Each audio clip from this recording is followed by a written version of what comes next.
أحمد عطاف يقاطع القمة العربية. رسالة قوية من الرئيس تبون كشفت تفاصيل مهمة لزيارة عاجلة إلى سلطنة عمان. قاطع وزير الخارجية الجزائري أحمد عطاف القمة العربية في المنامة بالبحرين حتى نراها في سلطنة عمان. تحمل عمان أجندة مزدحمة من الرئيس الجزائري عبد المجيد تبون إلى شقيقه سلطان عمان هيثم بن طارق. هذا وأبدى وزير الخارجية أحمد عطاف تحفظه على مواقف العديد من وزراء التطبيع بسبب الاختلاف الواسع في وجهات النظر حول كيفية دعم الفلسطينيين، بعد أن وافقت الأنظمة الخليجية على مواصلة عنادها وخيانتها، كما تحوم للشكوك حول جدول أعمال القمة العربية في البحرين، بعد أن توقع مراقبون وخبراء فشلها قبل انعقادها بسبب السياسة الخارجية للدولة البحرينية.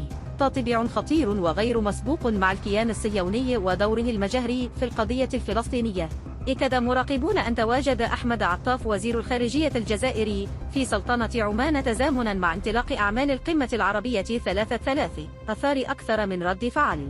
الكيان الصهيوني رفض دول التطبيع قبل عرضه على الرؤساء والملوك، وبحسب مصادر رسمية فقد أدلى وزير الخارجية أحمد عطاف ببيان كتابي رسالة إلى سلطان عمان من أخيه الرئيس الجزائري عبد المجيد تبون.